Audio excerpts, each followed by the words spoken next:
नमस्कार साथियों, हम लोग कबीरदास जी के महत्वपूर्ण प्रश्नों के बारे में चर्चा कर रहे थे। तो आज का प्रश्न है कबीर की भक्ति के दार्शनिक पक्ष का विवेचन कीजिए। तो कबीर मूलतः भक्त हैं, दार्शनिक नहीं हैं। वे साक्षर भी नहीं थे कि विभिन्न दर्शन ग्रंथ पढ़ सके, किंतु वे बहुश्रुत थे और उन्होंने विभिन्न दर्शन सारणियों को पर्याप्त मात्रा में सुना था। उनके पास कोई निश्चित और पूर्व निर्धारित दार्शनिक सिद्धांत नहीं था। उन्होंने विभिन्न स्रोतों से विभिन्न विचारों को ग्रहण किया, उन पर भारतीय औपनिषदिक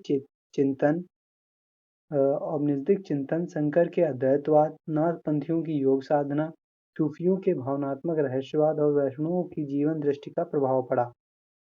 ठीक है, तो वो पढ़े लिखे नहीं थे कबीरदास जी, जैसा आप लोगों को पता है। तो कबीरदास जी विभिन्न संतों साधुओं के पास बैठते थे, जिससे उन्हें कई सिद्धांत पता चले, जैसे शंकर का अद्वैतवाद, नाथपंथियों की योग साधना कैसी होती है, इस सब चीज़ों के बारे में पता चला। ठीक है, जिससे उन्होंने अपना एक दार्शनिक पक्ष हो गया, उन्होंने भी अपना एक सिद्धांत, उनका भी एक सिद्धांत हो गया। ठीक है, उसे ही दार्शनिक पक्ष कहा जाता है। बाकी अगर हम ये कहेंगे कि कबीरदास जी दार्शनिक हैं, तो ये नहीं कह सकते हम लोग। अ, उन्होंने ब्रह्म, जैसे ब्रह्म है, आत्मा है, ठीक है, तो ये सब उनके दार्शनिक पक्ष हैं। तो ब्रह्म के संदर्भ में कबीर की दृष्टि मूलतः अद्वैतवादी है, जिसके अनुसार ब्रह्म एक है और यही सत्य है। कुछ आलोचकों ने कबीर के ब्रह्म विचार पर शंकर के अद्वैतवाद तथा इस्लामी एकेश्वरवाद का प्रभाव माना है। सच यह है कि कबीर के एकेश्वरवाद पर शंकर का प्रभाव अधिक स्पष्ट है। इसका प्रमाण यह है कि इस्लामी एकेश्वरवाद में जगत को सत माना तथा माना तथा कबीर ने जगत को मिथ्या माना है। ठीक है, तो इस्लाम में जो है उसमें जगत को सत माना गया है, जबकि कबीर ने जगत को मिथ्या माना है। ठीक, तो इसलिए शंकर का अद्वैतवाद कबीर पर ज़्यादा प्रभाव पड़ा है। कबीर शंकर के अद्वैतवाद का कबीर पर ज़्यादा प्रभाव पड़ा है। उन्होंने लिखा भी है कि रहना नहीं देश वीराना है। ठीक, तो इससे हम लोगों को साफ साफ दिखाई देता है कि उन्होंने इस जगत को मिथ्या माना है। तो यह संसार कागज की पुड़िया, बूंद पड़े घुल जाना है। कबीर का ब्रह्म निर्गुण है। यह अवतारवादी सिद्धांतों पर आधारित सगुण ईश्वर नहीं है।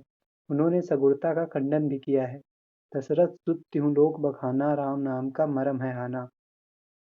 आत्मा, कबीर ने अद्वैतवाद के सिद्धांत को स्वीकार करते हुए माना है कि ब्रह्म और आत्मा एक हैं। आत्मा नित्य तथा परमार्थिक सत्ता है। जीव पर माया का आवरण होने के कारण उसे आत्मा और ब्रह्म में अंतर प्रतीत होता है। ज्ञान होने पर यह माया के आवरण से मुक्त हो जाता है। इसीलिए इसलिए यह स्पष्ट कहा जाता है, जल में कुंभ, कुंभ में जल है, बाहर भीतर पानी। उठा कुंभ जल जल ही समाना, इहें तत् कही ज्ञानी। तो ये हो गया आपका आत्मा के बारे में। कबीरदास जी ये लिखते हैं, जल में कुंभ, कुंभ में जल है। ठीक है, तो ये अब अगला है शरीर। शरीर के संबंध में कबीर का मत है, गीता दर्शन से मेल खाता है। वे मानते हैं कि शरीर पंच तत्वों से निर्मित है, जिसमें 3 गुण सत्व, रजस और तमस का समावेश है। इसकी भूमिका वही है जो आत्मा का वस्त्र कहकर व्यक्त की जाती है। वे मानते हैं कि जिसका जन्म हुआ है उसकी मृत्यु अवश्यम्भावी है। जगत, जगत के संबंध में दृष्टि में कबीर अद्वैत वेदांत के ज्यादा निकट हैं, क्योंकि उन्होंने बार बार जगत की निस्सारता पर बल दिया है। वे शंकर की तरह जगत को ब्रह्म का विवर्त या आभास मानते हैं। माया, कबीर ने माया की व्याख्या अद्वैतवादी दृष्टिकोण से की है और उसे साधक को दिग्भ्रमित करने वाली दुष्ट शक्ति के रूप में परिभाषित किया है। उपरोक्त विवेचन के आधार पर हम कह सकते हैं कि कबीर ने किसी स्वतंत्र दार्शनिक चिंतन का सूत्रपात नहीं किया, लेकिन वे अपनी दार्शनिक चेतना को अलग अलग स्रोतों से ग्रहण करते हुए उस पर अपनी अनुभूति की मुहर लगाते हैं। कबीर का दर्शन पाठक को तटस्थ ज्ञान की शुष्कता में नहीं छोड़ता, बल्कि वह जीवन के नितांत आत्मीय और जीवंत प्रसंगों के संसार में ले जाता है। ब्रह्म, जीवन, मृत्यु, जगत और माया कबीर के दर्शन में मात्र शब्द नहीं है, अपितु अनुभव के जीवंत प्रसंग हैं, जिनके माध्यम से कबीर सत्य की उपलब्धि करते हैं और साथ ही साथ असत्य की छाया से पाठक को आगाह करते हैं।